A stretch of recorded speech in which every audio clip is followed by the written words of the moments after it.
How y'all doing? So good. Hey, how y'all doing? Y'all still alive out there? I know we fucked up the toilet, but it's all right. Coming up next to the stage, guys, is another guy from out of town, but this guy's actually from Chattanooga. Give it up for Matt Harris, everybody.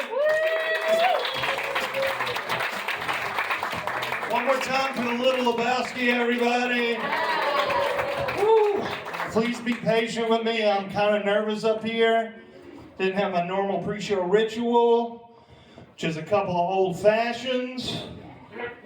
I realized recently the reason they call them old fashions is because, after 3 or 4 of them, you will beat your kids. Oh my God. Just spank the shit out of them, right? People who got spanked people who spank their kids always say the same thing. They say, I got spanked when I was a kid and I turned out just fine. And I'm like, yeah, I got spanked when I was a kid too, and I'm really fucked up. Not saying don't spank your kids, they're your kids, kill them. I don't give a shit. I'm just saying if you do spank them, they could grow up into be a 31-year-old man who can't get an erection without a paddle to the ass. Spoke to my cousin earlier today. He's got a sad story. He was engaged to be married. He paid for his fiancée to get a boob job. And then she immediately left him. So quickly it was from the comfort of her hospital bed. But it's okay because he's got a new girlfriend now. She's already had a boob job, right? So it's like he was part of some sort of give a titty, take a titty program. Had a really long day at work today, man. I need to blow up some steam. I got off work. It's like, oh man, somebody stick a fork in me because I am sexually attracted to forks. That's right, get it up there. Oh my God. Had a hard day. You don't get what I mean is when I come to a fork in the road, I come to that fork in the road. I was at a bar this week, overheard a guy telling his girl, he said, baby, don't worry, I'm a grower, not a shower. Which was interesting to me, because I don't think there's that many women who are really interested into the show aspect of the penis. Get you a good look, baby, woo, but don't you touch. Don't you know that this is for show? Smoke comes out of his underwear. There's a laser show. He puts a top hat on it. Hello, my honey. Hello, my baby. But on the flip side, no woman is ever talking to her lady friends and is like, girls, the sex was okay. But my God, the showmanship. Travel a lot for comedy. Means I get stuck in traffic a lot. Been stuck in every imaginable type of traffic that there is. Road construction, traffic accidents. I am, however, still waiting to get stuck in that sex traffic I keep hearing all about. And just so we're clear, guys, I said sex traffic, not sex trafficking, right? That's an important thing. I'm not selling people into sexual slavery here. I'm talking about consenting adults fucking on the freeway, right? Just want to turn on the radio in my car and hear this is your 92.3 Big Eye in the Sky. And 75 is a little backed up today because there's an orgy going down at the movie theater in Knoxville. Instead, what do I get on the radio no matter where I go? There's always some motherfucking guy who owns a car dealership who has no clue how business works. And for the 14th month in a row, he's ordered too many Dodge, Chrysler, Jeep-Pan, and it's a freaking Bishi. We had a guy in my hometown, his name was Adventure Joe, and he would get desperate to sell those cars, you guys. You could hear the desperation in his voice. He'd be like, hey, y'all, this here is Adventure Joe, and boy, did I fuck up this time! Every car must go, or my wife will leave me.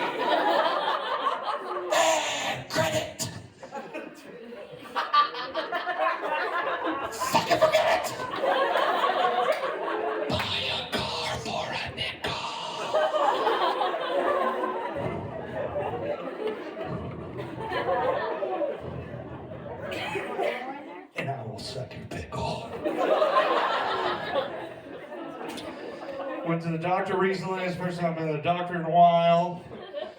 Went into the office, like, wow, Mr. Harris, it's been a real long time since we've seen you. This is a pediatrician's office. We're gonna need you to put down the Legos and get the hell out of here. So I went to a grown-up doctor. First question they asked me was, Matt, do you have diabetes? I said, ma'am, I haven't been to the doctor since I was 17 years old. So buckle up, because we're both about to find out.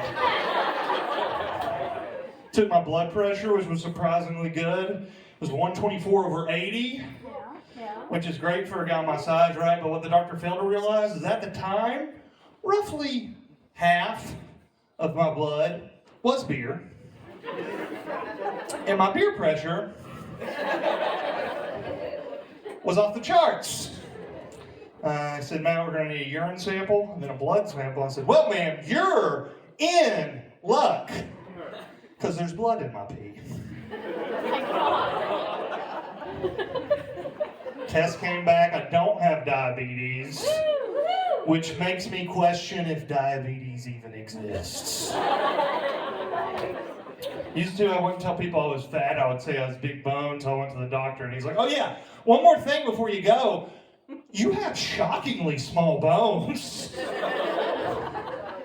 I'm really not sure how you're walking right now. Scientifically, the fat should have crushed your bones into a very fine powder, forcing you to operate as mostly a blob. He pulls himself around by his teeth.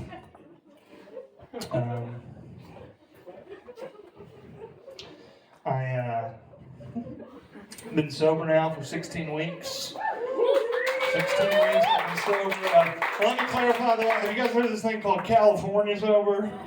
Yeah. Yeah, California sober, for those who don't know, is where you don't do anything at all except smoke weed, right? That's all you do. Well, that didn't really work for me. So I came up with this new thing. I'm calling it Alabama sober. Right? Alabama sober is where you don't do anything at all, except pain pills. That's all you do. Don't laugh, I'm down 27 pounds. Used to use drugs to fight my depression. You know what I mean? They're good at that. Like for example, whoever said there's no use crying over spilled milk did not have cocaine on the table.